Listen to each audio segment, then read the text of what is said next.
I was jerked back into the present as I heard a sliding of sand and stones. Omeo came leaping down from the top of the hill, wearing bathing trunks and a short terry jacket. I couldn't stand Straw's hands on me, but I had liked Omeo's arms around me as I cried under the old tree. The door opened, and Omeo greeted Vi by handing her a flashlight. "You may need it to warn drivers of our presence." "Thanks, Omeo. What a good idea. Half the drivers here are crazy and drive these windy roads as though they were the Los Angeles freeway. And cars drive English fashion on the left when they're not in the middle of the road, so we'll walk on the right."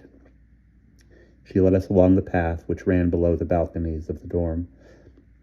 And there was the tree I had fled to, and now that my eyes were not blinded by tears, I could see how beautiful it was. "What is it?" "A fig sycamore. I don't know how old it is, but hundreds of years. It's the most beautiful tree I've ever seen, and I keep trying to write poems about it, but thus far they elude me." The moonlight turned trees and branches to silver. "Full moon day after tomorrow," Omeo said. Vi started downhill. "Careful, it's rocky and rough, and we don't want any sprained ankles." Below the monastery complex, we came out on a road that ran through the lower part of the village.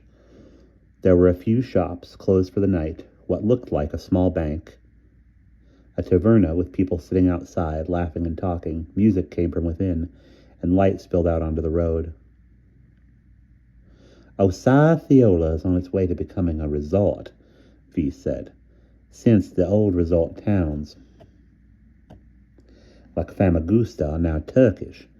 If I were a millionaire, I'd buy Osceola and save it from the tourists, as well as the Turks. It's anybody's guess as to who's the most destructive," I said, recalling Max's teaching. "Poor Cyprus. It's always being taken over and ruled by somebody. The Italians were here before the Turks, and the Turks before the English, and now in the north the Turks have come again." "It's the way of the world," Omeo said. "Bacay has always been prey to stronger, less peaceable peoples. Now there are more Australians and English than Bacayans." "And yet England," Vi said, "was overrun by Vikings and Normans. The Picts and Angles and indigenous inhabitants were ruthlessly wiped out. Genocide isn't new to this country." We turned off the main village street onto a dirt road which ran past more taverns, narrowed to a path cutting through walls of high grasses, and turned sharply at a boatyard. The sea was on our right. "Not far now," Vi said, "and we'll come to a good place to bathe beyond the village, but before the hotel where it's too crowded for my liking. I've found an unused bit of beach. There's a wide band of stones between the sea and the sand, and I've been trying to move them aside to make a path to the water, but they keep washing back." "You've been here a while?" Omeo asked. "For a week, resting, doctor's orders, and orders I was happy to comply with. I've slept and swum and worked on my new novel with no interruptions or outside pressures." So she was writing a novel. I wished I dared to ask her what it was about. Omeo and I followed the path she had made through the stones. I slipped and almost turned my ankle, but Omeo caught me. The stones were not very big, and they were rounded from water, but they were still uncomfortable to step on. Although the cut on my foot had healed, the stone near the laundry umbrella had reminded me that there was further healing needed, and it seemed that I could feel the skin stretching around the scar as I stepped into the water. Omeo dropped down and swam out, cleanly, barely tossing up spray. Vi and I followed. The water was cool, not cold, just right for getting cooled off. The sky was misty with stars. "Don't go too far out," Vi called. "Carissa's right about the undertow. This is one of the safest places, better than the beach up at the hotel." Omeo was a superb swimmer, like most island people, but he turned around and came back toward us, then veered off and swam parallel to the land, up toward the lights of the hotel. I would have liked to swim with him, but thought it would not be courteous to Vi, who swam very well, but not quite as well as I did, since I've been in and out of water all my life. She stood inside the stones, shaking water out of her ears. "Good thing we've both got drip-dry hair." Omeo turned again and was swimming back. "He's a nice lad," Vi said. "I'm glad he's here early. You'll enjoy him. He's been through a lot and he holds no bitterness. You'll find that's true of most of the delegates, I suspect. Noreen will fill you in on some of their histories. It's probably one of the most varied groups we'll ever encounter, geographically, physically, every way. Omeo had swum back to us and was running through the shallow water with great leaps, splashing silver spray. What energy! V exclaimed. Why can't you bottle it and give some to me? Come on, kids, we'd better go on back. Breakfast at 7:30, and we all need our sleep. I felt comfortably cool after the swim, but the walk back to the dormitory building was all uphill, and I was sweating again by the time we reached the monastery. At Bouillère, Max has a white coquina ramp going over the jungle of Spanish bayonets and crepe myrtle down to the beach. At home, we run along our cypress ramp over the sand dunes and across a lovely long stretch of beach. At Osaya Fiola, we were going to have to work for our swim. Noreen was waiting at the dormitory building, waving to us. Polly, she said, I have a phone message for you. My heart thumped. For me? Yes. While you were swimming, some young man called Zachary Gray. You know him? I hadn't told Noreen who the flowers were from. Yes. He wanted to make sure you'd arrive safely. He said to give you his love, and he'll call again. Oh, thanks. I could not help being pleased and showing it.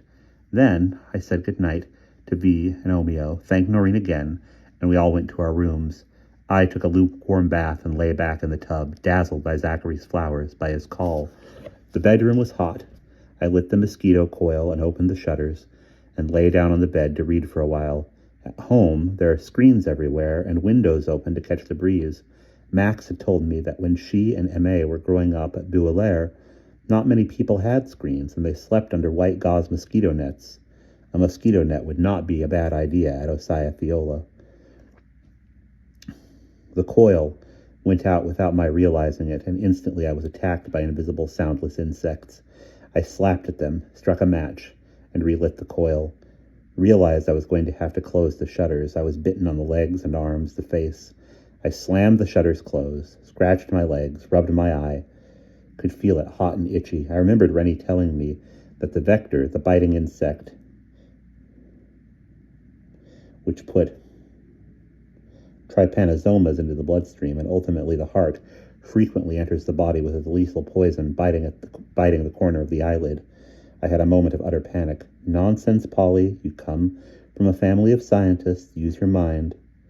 Chagas and Netson's diseases are endemic in South America, not in Cyprus. They don't exist in Cyprus. I rubbed my eyelid again, looked in the mirror. The lid was red and puffy. Absurd, but I felt infected. Idiot. Rennie would have warned me if there was any Netsons in Greece or Cyprus. Max would never have arranged the trip. Ursula would not have allowed it.